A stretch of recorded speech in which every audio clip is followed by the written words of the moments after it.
So hello, magandang hapon po sa inyo lahat. So meron na namang isang nagtatanong sa atin. Lagi na lang may nagtatanong. Maganda nga to, marami nagtatanong sa page natin para somehow na lalaman natin yung totoo, no? Yung totoo. Yung totoo. 'Di ba? Kasi mahirap kasing lalo na ito nagtatanong sa atin, tatay. Ano na, daddy na siya, may anak na siya. So mahirap naman na biglang sumugal, no? Ang ibig sabihin, biglang pumasok dito sa TNBS na walang ganong idea, no? So eto po, mga kaibigan, ang tatanong po sa atin ay isang daddy nga na gustong pumasok sa TNBS. But the problem is here. Meron po siyang trabaho. May trabaho siya, kumikita siya ng 40,000. And then meron siya maliit na business na kumikita ng 35,000. Parang ganun, yung ang pagkakatanda ko. And then, tinatanong niya sa akin, kung okay lang ba na mag-resign siya sa trabaho niya as a call center agent analysis, parang ganun, ang trabaho niya. Somehow, maganda-ganda yung trabaho ni Sir, no? And then, ang gusto niya, ang tinatanong pala niya, hindi pala gusto. Ang tinatanong niya is, okay lang ba na mag full time siya sa Grab, mag-resign siya sa trabaho, and then babiyahe lang siya ng 7 to 9 hours. Kasi may nag-o-offer daw sa kanya ng expander. So ito yung sagot ko sa tanong ni Kuya, ni Sir. So kung meron po kayong trabaho na kumikita naman kayo ng 40,000, para sa akin na andito sa TNBS, na marami na experience dito sa TNBS kasi 10 years na tayo dito. So for 40k, malaking bagay yon. Tapos may 35,000 ka pa na extra income or business na maliit na negosyo na pinagkakakitaan. Kasi pag pumasok ka dito sa TNBS, dito sa Grab, sa mga TNC na to, no, as para mag full time, isa sa malaking problema na pwede mong kaharapin is yung mga tumal days, mga tumal months, no, na hindi ganun din kaganda yung kita.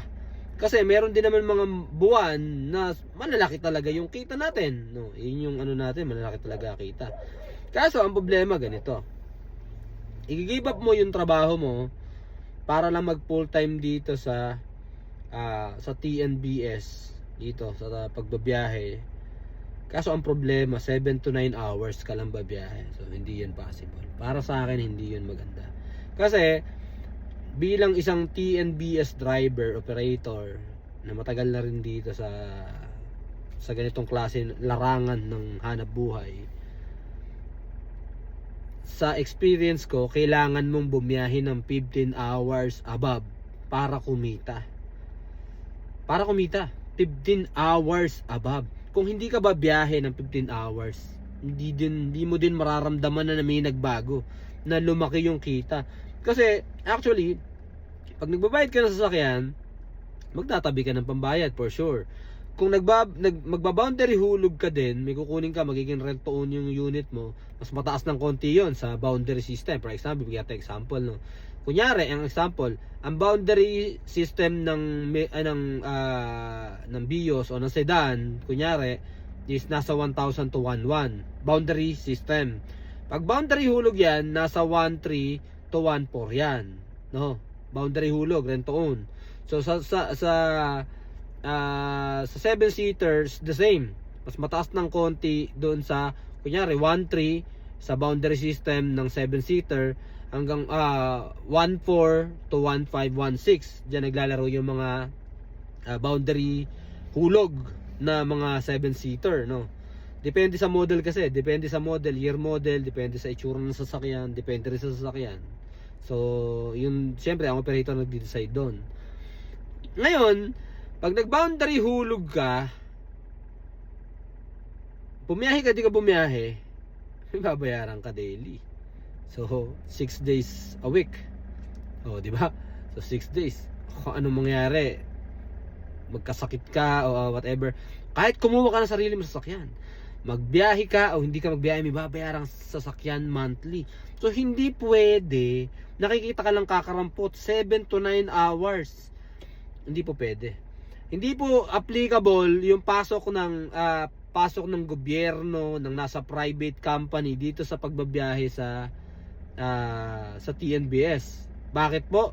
Kasi po pag pumasok ka dito sa TNBS, kailangan talaga ready kang mag-drive. Ready ka talagang mapuyat. Ready ka talagang mapagod. So ito talaga, para talaga tong trabaho na to, para talaga dun sa mga ang katulad niyan, mayroong ganyang klaseng trabaho na kumikita ng ganyan naman, kaganda, 40k, no? Gusto mong kumita na mas malaki sa 40k na naiisip mo kikitain mo dito, magbabiyahe ka ng mas sigit doon, 15 hours, no? Kasi 40k, pwede mo kitain yan. Kami nga, higit pa dyan kinikita namin as Grab driver. Pero, grabe naman. Talaga naman natutulog kami sa kalsada. Natutulog kami sa gas station. Di ba? Ang pahinga lang namin is punta sa CR at pagkain. Yun lang ang pahinga namin. Hindi katulad nung nagtatrabaho ka, di ba? Kasi kung ang gusto lang natin is magkaroon ng sasakyan, hindi naman yun ito sinabi, pero kung ang goal lang natin magkaroon ng sasakyan, pwede naman tayo mag-ipon para bumili ng sasakyan. Gets niyo po? So, ang pagpasok dito, hindi ko in-encourage lahat na pumasok sa TNC, sa TNBS. Hindi lahat para dito. Hindi lahat tayo pwede mag-drive. Bakit? Pwede kayo mag-drive kung talagang driver kayo, masipag kayo, gusto niyo talaga ng mga pagda-drive maghapon, magdamag. Ayan, ang problema dyan. Anong problema dyan sa ganyan? Pero, kung katulad niyan, meron parang sa pagkakabanggit niya, meron siyang 4 na anak. Paras kami yata, parang gano'n. 4 na anak, maganda na yun. 40k plus 35k, maganda na yun. Ang kailangan mong gawin is palakihin, expand yung business na meron ka. Magpa-promote sa trabaho. So last na to. Ako kasi nagdi-negosyo, meron akong business, no. Meron akong negosyo, hindi lang naman yung TNBS. Ngayon, ang goal ko do sa business na meron ako is palakihin. Yun ang goal ko. Hindi ko goal nung ako nagpupuyat sa Grab, nagpupuyat sa pagbabiyahe, hindi ko goal mag-drive habang buhay. Ang goal ko is dumating yung time na hindi na ako mag-drive. Dumating yung time na kahit di ako mag-drive, kaya ako magbayad ng mga dapat bayaran. Ng bills, no? Kuryente, pangangailangan ng anak ko sa school, di ba? 4 yung anak ko, so 4 yung pag-aaralin ko. 3 na yung nag-aaral. Oh, di ba? Dapat ganun yung goal natin bilang isang mga magulang. Ang goal natin is hindi yung para kung ano lang gusto natin. Ang goal natin, dapat ang tingnan nyo, is yung passive income. Ang passive income, makukuha mo lang yan sa business. So, pag nag-start ka ng business, ayan, katulad niya, kunyari, may business ka na. Di ba? Dapat ang tingnan mo sa future is yung dumating yung time, yung business na to, yung maliit na business na to, mapalaki ko to. Pag lumaki ka to, syempre kailangan mo ng tao dyan. May ibang tao nang magtatrabaho para sa iyo. Nagagets niyo po? So, iyon lang ang gusto kong i-advise kay sir, no? Napakaganda nung tanong niya sa atin, kung pwede ba ako, may ganito akong klaseng trabaho. Pero kung ikaw naman kumikita lang na nasa, kunyari, for example, 20k below, at marunong ka naman mag-drive, ini-encourage kita. Maghanap ka ng idadrive na TNBS. Ala ka naman business, di ba? Napapalakihin. Para dito ka, welcome ka dito. So ako, may naka-ready ako na Avanza, isang Avanza, 2 Mirage, na sa November ang labas. At meron ng mga gustong magpa-reserve nitong sasakyan na to. So, yung isa, ni-reserve na, no? Meron pa 2, isang Mirage saka isang Avanza. Yung Avanza wala pa nagre-reserve. So PM nyo kung gusto nyo i-reserve to sa inyo. November, ang labas ng papel na to. At sa November, pwede na itong bumiyahe. Sabay-sabay tayong magpa-activate, no? Kasi ako, ang goal ko, makapagpa-activate, makabiyahe. Aanin ko ba tong Montero na to? Di ba? Montero. Anin ba to? Kung di ko to kahit isang SS, 2 beses lang sa isang linggo makabiyahe ko, malaking bagay yun. Dagdag dito sa panghulog ng sasakyan. Di ba? Oh, biyahe na. Ingat, God bless.